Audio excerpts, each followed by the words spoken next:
অধ্যাপক ডক্টর মিতিল, বাংলাদেশের এগিয়ে যাওয়ার পথে সবচেয়ে বড় চ্যালেঞ্জ হয়ে দাঁড়িয়েছে দুর্নীতি।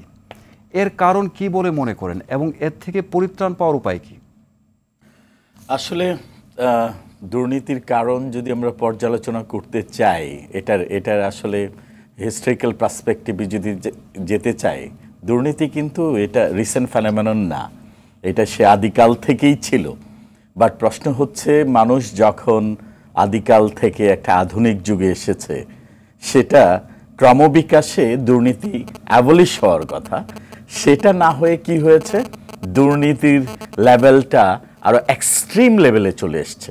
আমি বাংলাদেশের ক্ষেত্রে বলছি, বাংলাদেশের যদি আদি সভ্যতায় দেখি, সেই হরপ্পা মহেঞ্জোদারো সিভিলাইজেশন, মেডিয়েভাল টাইমে মধ্যযুগীয় ইতিহাসে যদি দেখি মুসলিম মোগল পিরিয়ড, তার পরবর্তীতে British period, Pakistan period, Bangladesh period, আমি এই ক্রমবিকাশটা যদি দেখি, দুর্নীতি সেই হরপ্পা মহেঞ্জোদারো সিভিলাইজেশনে টোটালি ছিল না।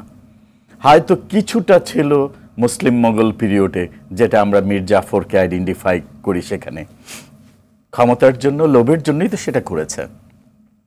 পরবর্তীতে ব্রিটিশ আমলে এবং পাকিস্তান পিরিয়ডে সবচাইতে বেশি যেটা হচ্ছে বাংলাদেশ পিরিয়ডে, এবং সবচাইতে বেশি প্র্যাকটিসটা যেটা হয়েছে গত 16-17 বছর।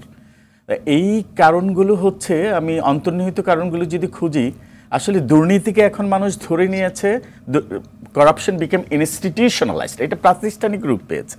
মানে কেউ দুর্নীতি করছে, সে কিন্তু চিন্তা করছে না আমি অপরাধ করছি, বরং আপনি একটা অফিসে যাবেন, আপনাকে খুঁজতে হবে কে দুর্নীতিবাজ না, কে ঘুষ খাচ্ছে না, সেটা আপনি আইডেন্টিফাই করা ডিফিকাল্ট হবে।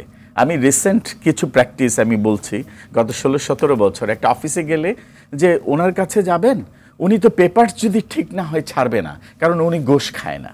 আর অন্য যে কোনো জায়গায় যান, আপনি খুব সহজে পার পেতে পারবেন, কারণ পেপারস যাই থাকুক, আপনার রিকোয়ারমেন্ট ফুলফিল হোক আর না হোক, আপনি যদি যথাস্থানে যথাযথ ঔষধ, আমি ঔষধ সে অর্থে বললাম, আপনি যদি ঘুষ দিয়ে দেন, আপনার কাজ হয়ে যাবে। এবং গত 16-17 বছর একটা এখানে প্রবাদও প্রচলিত আছে, সব সম্ভবের দেশ বাংলাদেশ। কথাটা কেন হচ্ছে, যে এখানে আপনি সব কিছু করতে পারবেন যদি আপনি ঘুষ দিতে পারেন, জায়গা মতো যদি সেটার ঘুষ দিতে পারেন, হয়ে যাবে। অধ্যাপক মিতিল, ধন্যবাদ।